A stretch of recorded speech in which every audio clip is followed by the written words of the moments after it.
Yeah, he would rally, you know, thousands and thousands, you know, not only NOI, would it say like, you know, but apparently he never got any response from Dr. King.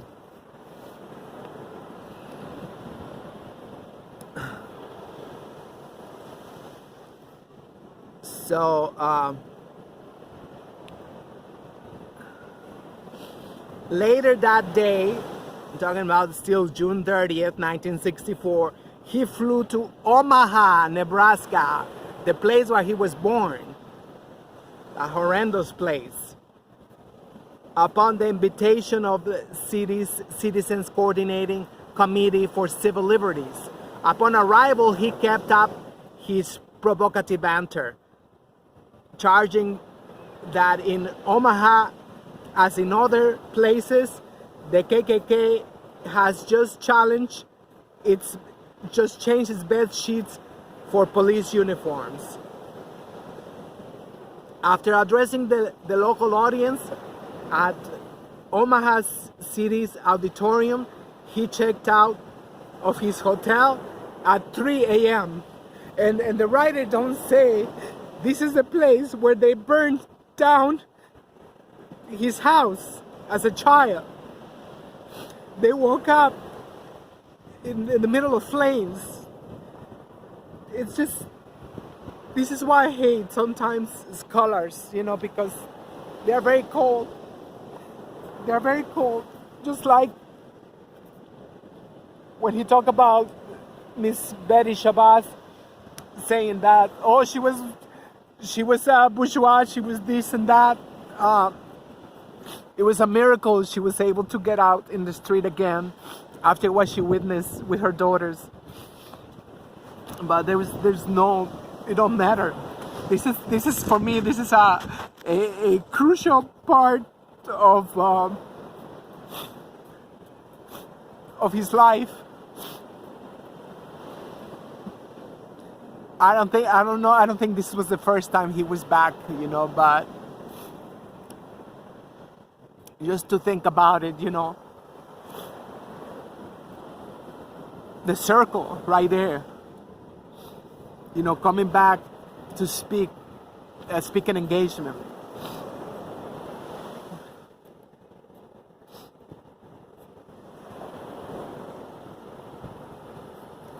So he checked out at 3 in the morning.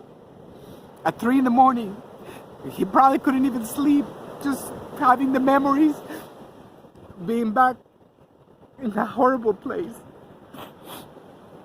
Which, by the way, we must rescue that house. You know, one of the houses that he lived in.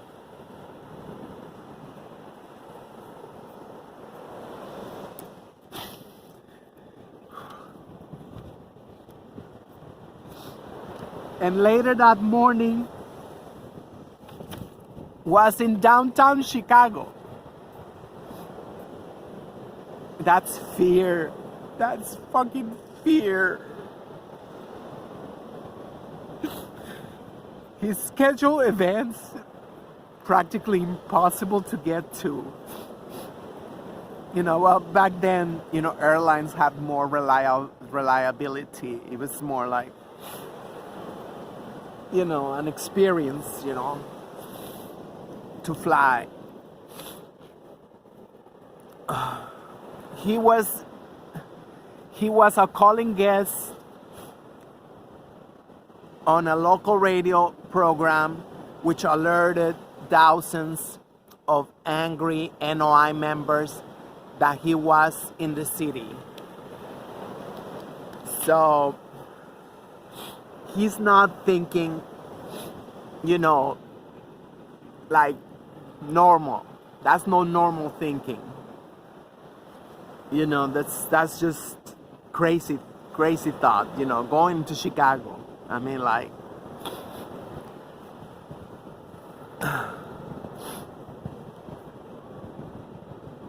although he'd confirmed he would appear on the Chicago television show Off the Cuff, he never made it to the station.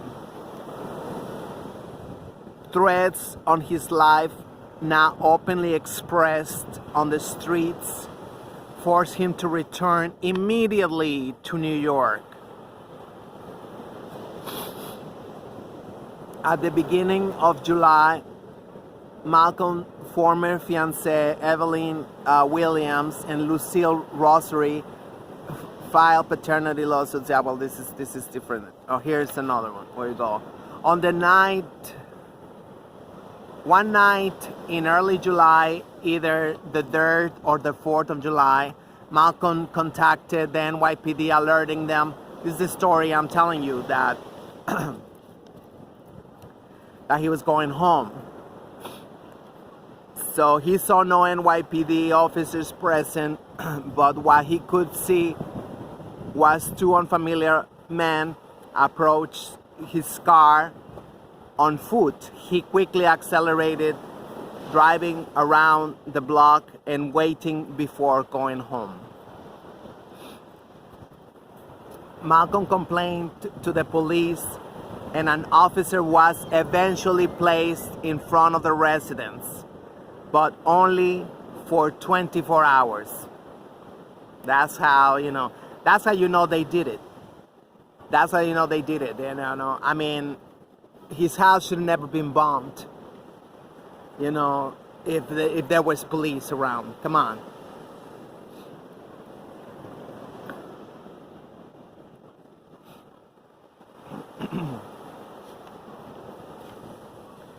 Despite this intimidation, Malcolm was not about to become a political fugitive in his own city. The next evening, the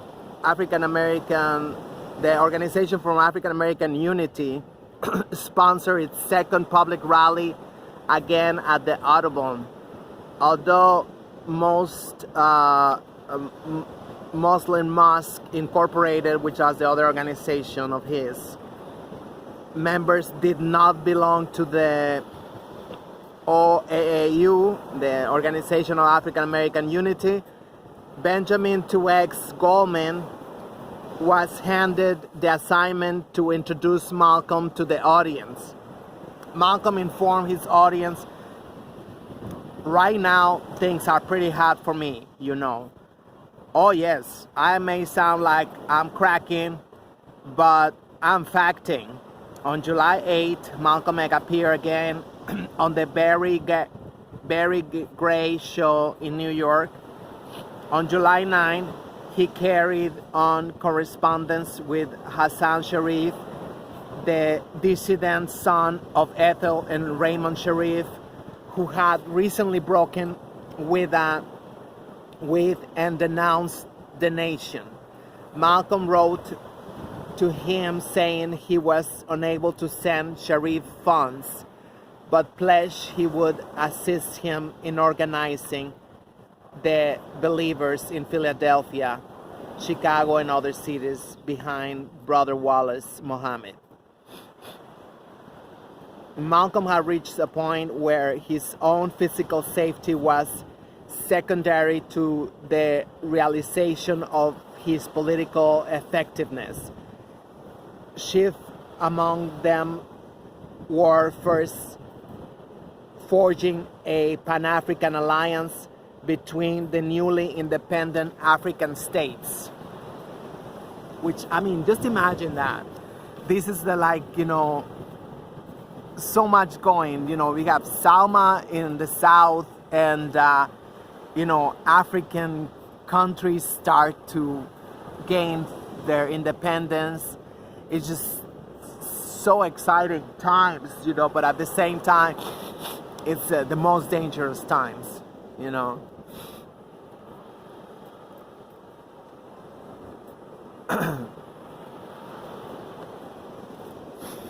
And not consolidating the Muslim Mosque Incorporated's relationships with officials in Saudi Arabia, Egypt, and the entire Muslim world.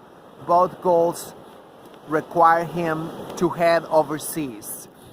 So that's why it was planned. So it was both. It was the Muslim Mosque Incorporated and the Organization for African American Unity. So this second trip aboard that year will also remove him from the nation's direct line of fire. Perhaps he figured the vicious jihad the nation had waged against him might abate after a long absence outside the United States. On the evening on July 9, traveling as Malik El-Shabazz, Malcolm boarded TWA Flight 700 for London.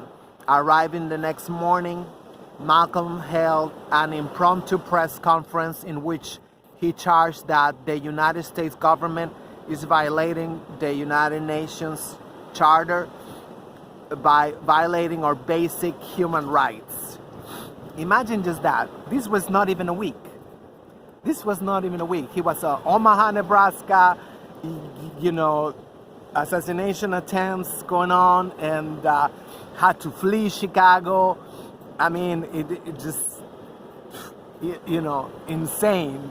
I mean, 007, it's boring compare. I mean, if somebody was ever to make a movie, about a good movie, not just some bullshit that they make today, He also predicted that in the summer of 1964, America will see a bloodbath. Malcolm deeply believed in the power of prophecy, and only days after his departure from New York, the violence he had long warned of in his speeches finally erupted on the streets of Harlem. On July 18, the police, with the police shooting of a black 15-year-old, sparked an angry march that ended with the crowd surrounding the 123rd Street NYPD precinct, the same station where Malcolm had led the Johnson-Hinton protest in 1957. Only this time, when the police started making arrests, the people fought back. Others ran through Harlem Business District, smashing windows and stealing everything they could carry. Of course, he had to put this here. And I'm saying he, when I'm talking about, it's the FBI.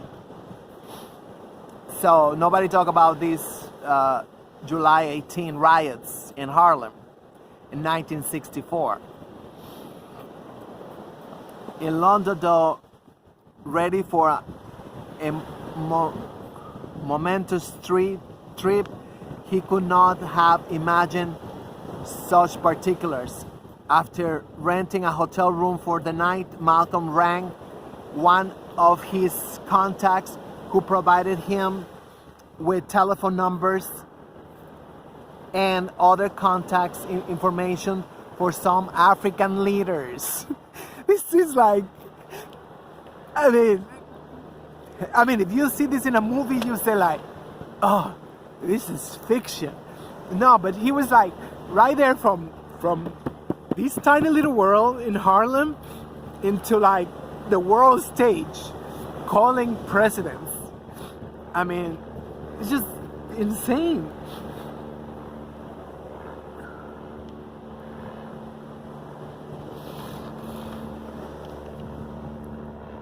So where was I?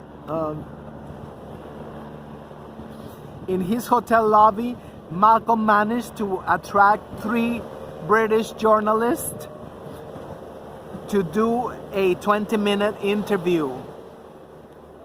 The next day, July 11, he was off to Cairo. This is something that, he don't understand. Or whoever is saying like, oh, he was giving interviews and saying this over there. He was in London and then in Cairo, and this is like, and he was like contradicted. I mean, that's stupid.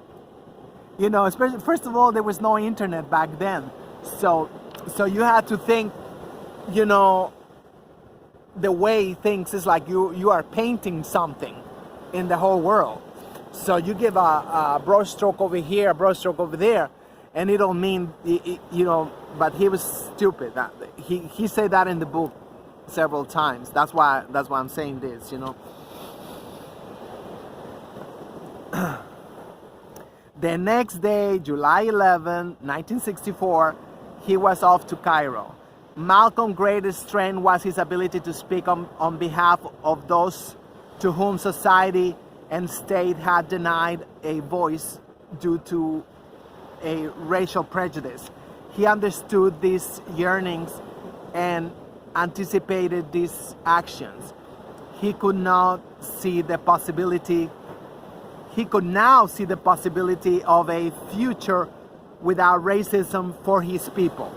But what he could not anticipate were the terrible dangers closest to him, in the forms of both betrayal and death. Just days prior to Malcolm's return to Africa, Max Stanford recalled 45 years later, Malcolm had introduced Max to Charles 37X Cañada, a member of his inner circle at the private reception. Yeah, that's a different story. Yeah, that's a different story. Yeah, he was a piece of work too. But where is the? Oh, here it is. The story. We're going back to July 12. Malcolm arrived in Cairo after midnight on July 12 and stayed initially at the Semiramis Hotel in the days that follow, as he waited for his clearance to attend the OAU, the Organization of African Unity Conference. I think that's what it's called. As an observer, he occupied his time by getting settled in and making contact with key leaders.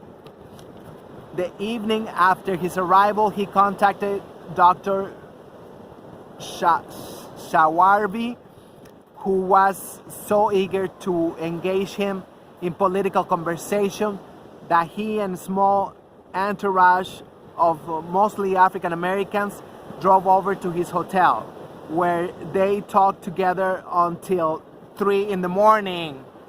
Malcolm also met with a number of dignitaries, including the Kenyan political leader Tom Mboya, as well as Hassan Sam al-Khali, director of Nasser's Bureau of General Affairs. And he dined with Shirley Graham Dubois, whom he previously met in Ghana.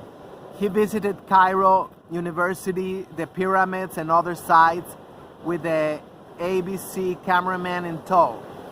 And he gave interviews to the London Observer and the United Press. Once at the conference, he immediately began to circulate memorandum calling upon newly independent African nations to condemn the United States for its violations of black human rights. Can you imagine that? Imagine, Malcolm X with these, writings. I don't know if there was photocopies. I guess there was photocopies or something. He printed out. So he was giving everybody from, under the table. It's like, this is what we're going to do. This is what we're going to do. And it's just like, who can do that? Who can do that? This was his second, third time in Africa. And he was already, he got everybody's trust. He got everybody's,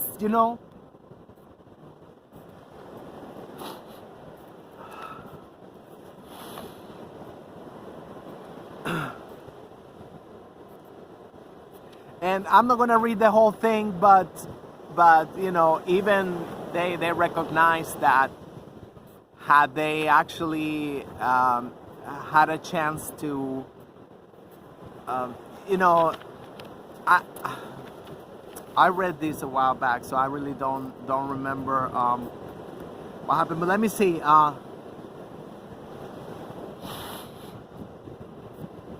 Oh, he said here, right here. In the end, Malcolm failed to persuade through not for any great flaw in his arguments or ebbing of his passion. His rhetoric simply could not overcome the cold logic of international politics.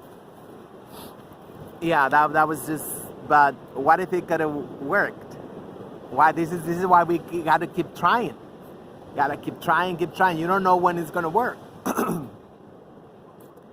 In the bipolar political world of the 1960s, backing a formal resolution that sharply condemned the United States for its domestic human rights violation would have been seen by the American government as an act of partnership with the Soviet Union or the Communist Chinese.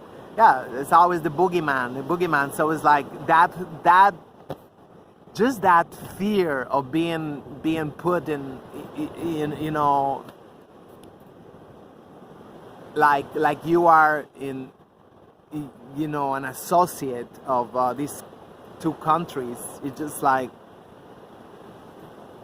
it really prevents from a lot, because I mean Cuba is still standing. And I was reading too that this was a form of terrorism. Countries will be accused of being communist, of being like this, and like, I'm talking about brand new countries. They just got their independence months ago, and it just, had they had the guts, you know, they would have been able to contain this monster. So let me go to the next one.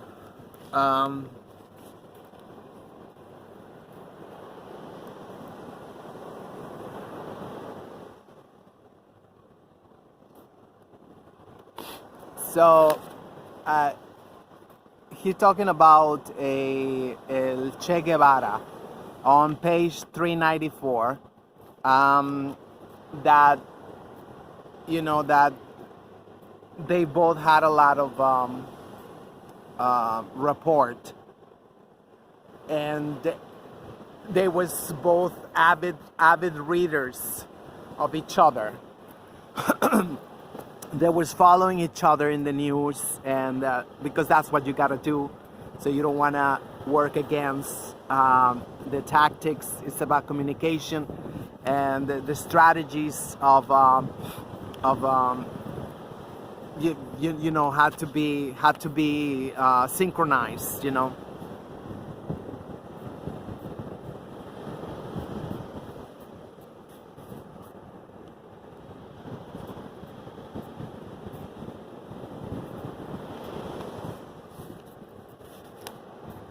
Okay, so I'm just gonna go to where because I get so this is on December 12th. I think it's like, I mean, it's skip back and forth, you know, throughout the whole book. So so just so you see, he was talking about the exposing how the, you know, he spoke again about the bombings of Congolese villages carried out by Belgian mercenaries and American trained anti-Castro Cuban pilots, while the United States was, you know, selling a different story, that it was of the people. It was the people who actually, you know, carried out these attacks. So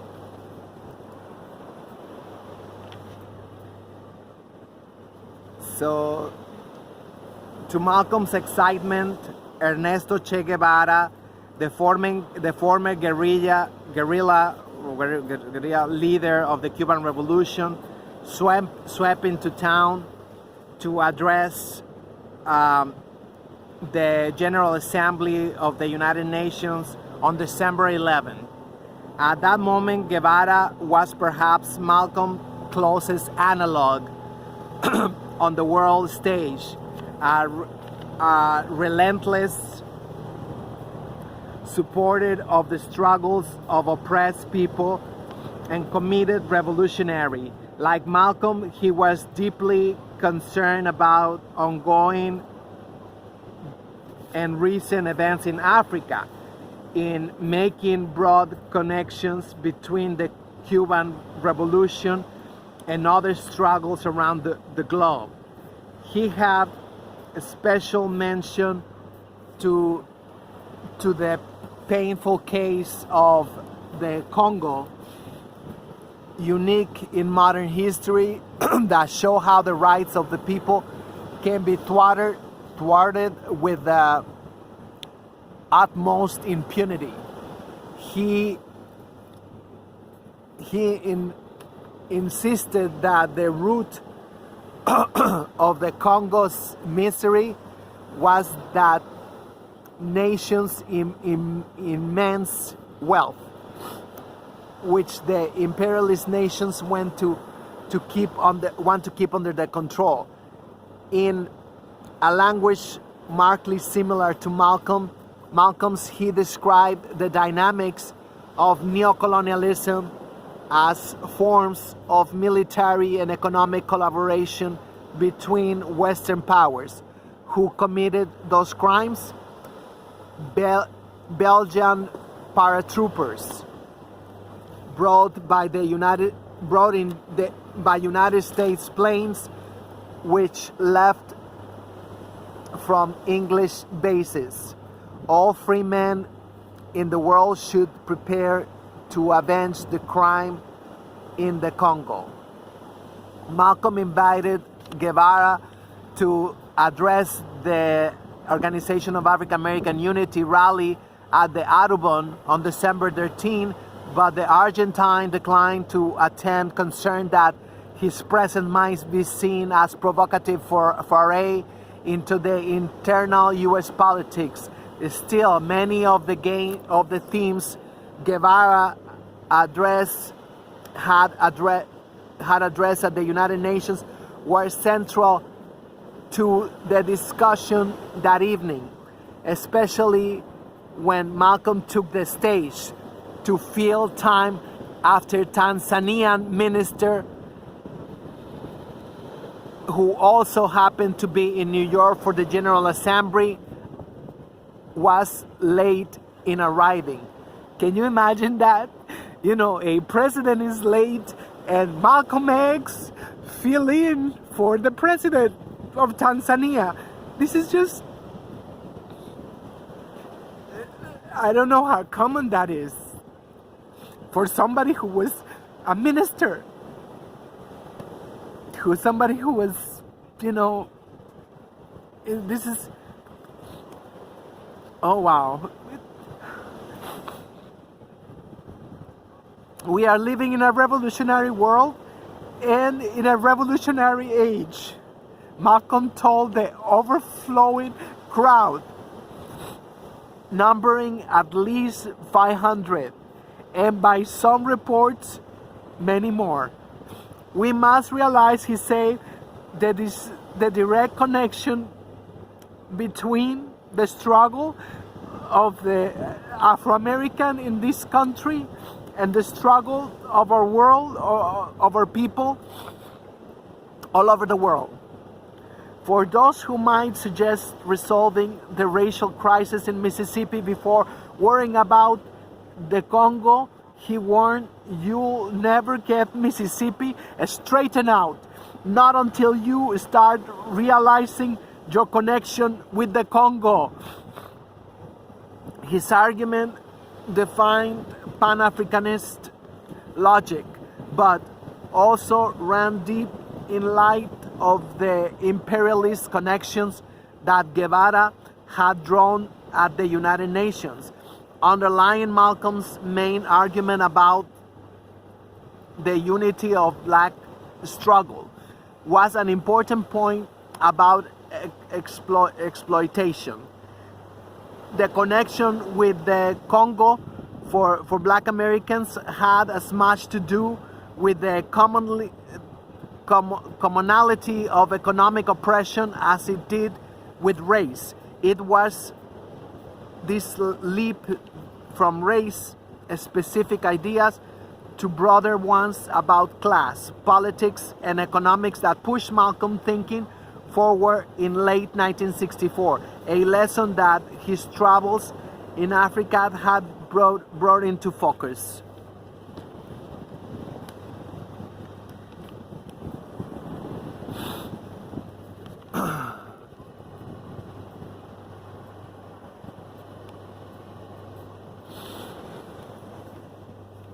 Yet he continued to have difficulty conveying the change in his thinking to Harlem audiences, often because of his reliance on an older, cumbersome political language that lumped nearly all whites into a hostile group. I don't think that's, Anyway. So that's what